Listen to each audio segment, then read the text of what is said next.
Nagbabalik ang usaping legal dito sa Radyo Pilipinas. Ito, sa usaping legal naman natin, itong nagdaang linggo, inaprubahan na ng Senate Committee on Women, Children, Family Relation and Gender Equality ang Senate Bill 2443 na naglalayon na palawakin ang grounds para sa dissolution of marriage at magkaroon ng diborsyo sa Pilipinas. Sa Senate Bill 2443, ang mag-asawa o kahit na sino sa kanila ay maaaring kumuha ng judicial decree of absolute divorce o idiborsyo ang kanyang asawa base sa mga sumusunod na grounds. Ayan ho, ano ho ba yung mga grounds ho, no, sa ilalim ng Senate Bill 2443? Una ho, yung paghihiwalay ng 5 taon, whether continuous or broken, na walang judicial decree. Ayan ho, no, of separation. So 5 years ho na kayo ay magkahiwalay ay pwede na ho kayong mag-divorce ho, no, sa ilalim ng panukalang batas. O kung mayroon naman hong judicial decree o kung kayo ho ay legally separated, sa ilalim ng Article 55 ng Family Code, ang paghihiwalay ng 2 taon mula nang ma-issue ang decree ay sapat na. Ito, pangalawa naman, yung panggagahasa sa asawa bago o pagkatapos ng kanilang kasal. Ayan ho, ground na rin ho yan, no, para sa absolute divorce. Kasi ho, meron ho tayong konsepto ng marital rape. No? So, hindi naman ho porket asawa ninyo ay pwede nyo na hong pilitin. Ngayon ho, kailangan din ho, no? Kailangan din syempre may pagpayag ho ang inyong asawa ho, no? Para sa kahit anong sexual activity. At kung ito ho ay walang consent, ay maituturing ho itong panggagahasa. So ayan ho, kasali na ho yan dito sa ating absolute divorce ho, no, na panukala. Ikatlo ho, yung mga grounds para sa legal separation sa ilalim ng Article 55 ng Family Code o iba pang special laws. So ano ho ba yung mga grounds na to? Kung natatandaan nyo, tinatalakay natin yan dun sa mga past episodes ng Usaping Legal. Katulad ho yan nung physical violence o moral pressure na magpalit ng relihiyon o political affiliation, drug addiction o habitual alcoholism, sexual infidelity or perversion, at abandonment ho, no, ng higit 1 taon. Yan ho, ito yung mga grounds sa legal separation, magiging din hong grounds para sa absolute divorce.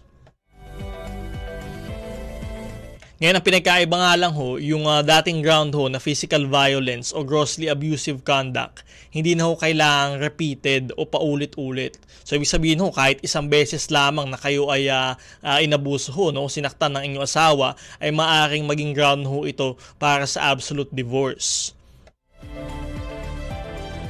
Ikalawa ho, yung lesbianism at homosexuality ay hindi na ho kasali. Dati ho kasi kasali yan for legal separation. No? Maliban na lamang kung nangaliwa ho ang isa o parehong partido. Ika-4 na ground ho, yung final decree of absolute divorce na validly obtained ng isang Filipino citizen sa isang foreign jurisdiction o sa labas ng bansa. Yung mga Filipino citizens ho, no, na ikinasal sa ibang bansa at yung mga asawa ho nila ay ibang citizenship ho. Nako, kapag ho ay may validly obtained na absolute divorce decree kayo mula doon sa ibang bansa, ay ayan ho, ground na rin ho for absolute divorce dito sa Pilipinas. Panglima ho, yung irreconcilable marital differences o irreparable breakdown of marriage. And ho, ayan ho yung usual, no, na dinadahilan nga ho nung mag-asawa, no, irreconcilable marital differences. Talaga hong hindi na ho talaga sila mapagkakasundo silang mag-asawa dahil nga ho talagang magkaiba ho sila ng mga pananaw ho, no, mga hilig sa buhay. Ayan ho, irreconcilable marital difference ho yan. At ito yung magiging ground na ho for absolute divorce dito sa panukalang batas. Kaya lang ho, ito po ay subject to 60 days cooling off period. Ibig sabihin ho, kapag ho yung petition ho for absolute divorce ay inyong i-final na ho sa korte, hindi ho nila pwedeng aksyonan muna for 60 days. Kasi nga ho, baka naman ho kayo ay mapagbati pa o magkasundo pa. So yan ho, kaya yan ho yung silbi ng 60 days cooling off period. Ito ho, pang-anim ho, no, yung mga marriage annulment o dissolution na otorisado ng isang simbahan o religious entity o marriage termination na otorisado naman ng mga Indigenous Cultural Community, ICC, o Indigenous People or IP kung saan kabilang ang mga partido. So kung nagpa-anal ho kayo doon sa inyong simbahan o yung sa inyong religious sect ho, no? O yung base ho sa mga kultura o paniniwala ng ating mga IP, no? Or ICC, ayan ho, magiging ground na rin ho yan for absolute divorce ho, no? So ano hong mangyayari? Sa ilalim ng absolute divorce, sa panukalang batas, ang kasal ay madidissolve at ang mga partido ay maaari na muling magpakasal sa iba. So yan ho, ang kagandahan ho niyan kasi ho, doon sa ating legal separation, di ba? Kung halimbawa ho, hindi ho kayo pwedeng magpakasal uli sa ibang tao ho, no? Kayo ay legally separated lamang from bed and board. Dito ho, sa absolute divorce, pwede na ho kayong magpakasal uli sa ibang tao at actually yung civil status nyo ho, nakalagay sa batas, ay may revert na ho sa pagiging single ho uli. Hindi na ho married. Ngayon, ano naman yung gagawin sa mga ari-arian? Ang mga ari-arian naman ay paghahatian ng mga partido. Depende kung sila ay nasa ilalim ng conjugal partnership of gains o absolute community of property o base sa kanilang marriage settlement. So yan ho, kailangan nyo hong paghatian naman yung mga ari-arian nyo. Depende na nga ho yan kung anong regime ho kayo, no? Kung anong taon ho kayo ikinasal at kung syempre kung meron ho kayong marriage settlement agreement na inyo hong in-enter, no, bago ho kayo ikasal. Ito, mahalaga din na isa sa mga provision ng batas, no, maaari din i-revoke o ipawalang bisa ng kahit na sinong partido ang pagde-designate sa kanyang dating asawa bilang beneficiary sa kahit anong insurance policy, kahit na ito ay irrevocable.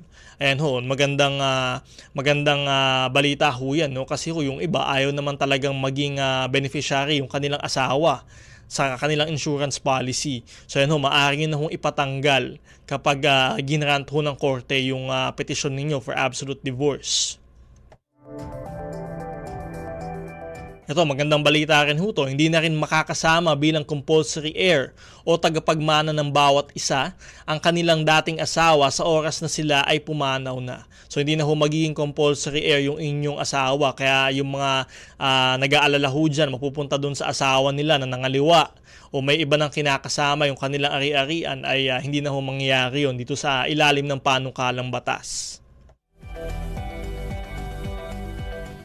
Ang mga anak naman ay mananatiling lehitimo sa kabila ng diborsyo ng kanilang mga magulang. Sa ilalim din ng panukalang batas, maaaring magbigay ang korte ng probisyon para sa child at spousal support. Ngunit ang partido na may dahilan ng diborsyo ay hindi maaaring bigyan ng spousal support. Kaya yan doon, maganda rin ho yun, no? Kasi maaari din ho kayong humingi ng suporta doon sa inyong asawa ho, no? O yung tatawag nating spousal support. Pero kung kayo ho yung asawa ho, no, na naging dahilan ng pagdidiborsyo ho ninyo, kayo yung nangaliwa, kayo ng babae, ay syempre ho, no, hindi ho kayo pwedeng bigyan ng spousal support. Ang sinumang hindi magbibigay ng suporta na ipinag-uutos ng korte ay maaaring makulong mula 6 hanggang 12 taon, 6 to 12 years ho yan, o magbayad ng multa mula 100,000 piso hanggang 300,000 piso, 100,000 to 300,000 ho, bukod pa sa suporta na dapat na ibinigay sa kanyang asawa o anak. Kaya mahigpit ho yung panukalang batas, no?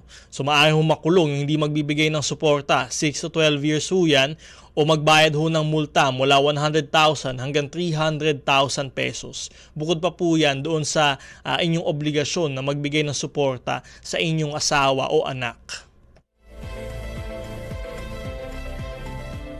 Bukod sa Vatican, ang Pilipinas na lamang ang isa sa bansa sa mundo na walang batas ukol sa absolute divorce.